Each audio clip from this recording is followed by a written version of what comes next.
Vim दोस्तों, आप दिवेंस voice देख रहे हैं। यह ऐसा यूट्यूब चैनल है जहां पर डॉक्टर बाबा साहब अम्बेडकर के विचार आपको तथ्य, सत्य और संदर्भ के साथ बताए जाते हैं। हम आज बात कर रहे हैं डॉक्टर बाबा साहब अम्बेडकर ने संविधान सभा में जो अंतिम भाषण दिया था उस भाषण के बारे में। अब तक इस भाषण के हमने कुल मिलाकर 8 वीडियोस बनाए हैं और यह वीडियो की लिंक हमने आपको डिस्क्रिप्शन में दी है। इस वीडियो को आपको अवश्य देखना चाहिए।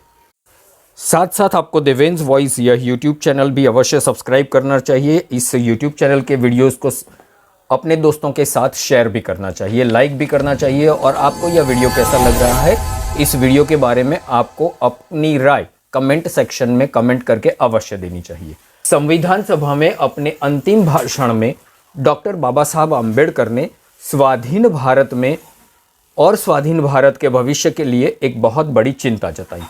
और यह क्या चिंता थी, आज हम आपको यह बताना चाहते हैं। डॉक्टर बाबा साहब अम्बेडकर ने अपने भाषण में आगे कहा, यहाँ मैंने अपना भाषण पूरा किया होता, लेकिन मेरा मन देश के भविष्य को लेकर इतना चिंतित है कि इस बारे में मैं मेरी राय व्यक्त करने के लिए इस अवसर का इस्तेमाल किया जाए, ऐसा मुझे लगता है। 26 जनवरी 1950 के दिन भारत एक स्वतंत्र देश बनेगा। फिर उस आज़ादी का क्या होगा?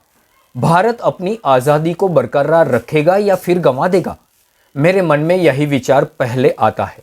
भारत पहले कभी स्वतंत्र नहीं था, ऐसी बात नहीं है, लेकिन एक बार उसने अपनी स्वतंत्रता गंवाई है।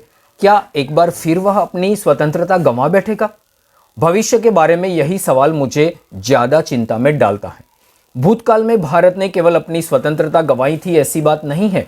देश के ही कुछ विश्वासघात करने वाले और बेईमान लोगों के कारण भारत ने अपनी स्वतंत्रता गंवाई थी, यह वास्तविकता मुझे बेहद बेचैन करती है। मोहम्मद बिन कासिम ने सिंध प्रांत पर हमला किया। उस वक्त 10 राज्यों के सैनिक अधिकारियों ने मोहम्मद बिन कासिम के दूतों से घूस ली और अपने राज्य के लिए लड़ने से इनकार किया। मोहम्मद घोरी को भारत पर आक्रमण करने के लिए आमंत्रण जयचंद ने दिया था। पृथ्वीराज के विरुद्ध लड़ने के लिए उसने मोहम्मद घोरी को अपने और सोलंकी राजाओं की मदद का आश्वासन दिया था। शिवाजी जब हिंदुओं की मुक्ति के लिए लड़ रहे थे, उस वक्त अन्य मराठा सरदार और राजपूत राजा मुगल सम्राटों की ओर से युद्ध लड़ रहे थे। सिख राज्यकर्ताओं को हराने की कोशिश जब अंग्रेज शासक कर रहे थे, तब उनका प्रमुख सेनापति गुलाब सिंह चुप बैठा था। सिखों का राज्य बचाने के लिए उसने सिखों की मदद नहीं की। 1857 को भारत के ज्यादातर हिस्सों में अंग्रेजों के विरुद्ध स्वतंत्रता युद्ध की घोषणा की, तब सिख दर्शक बनकर बस देखते रहे। क्या एक बार फिर इतिहास दोहराया जाएगा? इसी ख्याल से मैं चिंताग्रस्त हुआ हूं। जातियों और संप्रदायों के रूप में अपने पुराने दुश्मनों के साथ भिन्न और परस्पर विरोधी विचार प्रणाली वाले राजनीतिक दलों की भी भरमार होने वाली है। इस वास्तविकता के बारे में सोचकर मैं अधिक चिंताग्रस्त हुआ हूं। मैं नहीं जानता कि भारत के लोग अपने सिद्धांत से देश को श्रेष्ठ स्तर पर रखेंगे अथवा अपने सिद्धांत को देश से बढ़कर मानेंगे।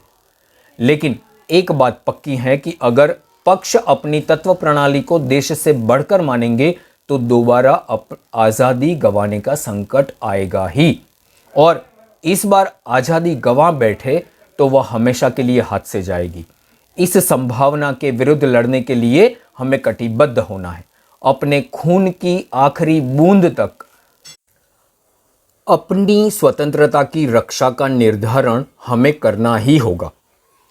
26 जनवरी 1950 को भारत एक जनतांत्रिक देश बनेगा, अर्थात उस दिन भारत में ऐसी सरकार बनेगी जो लोगों द्वारा बनाई जाएगी, लोगों की होगी, लोगों के लिए काम करेगी। तभी मेरे मन में ख्याल आता है कि इस जनतांत्रिक संविधान का क्या होगा?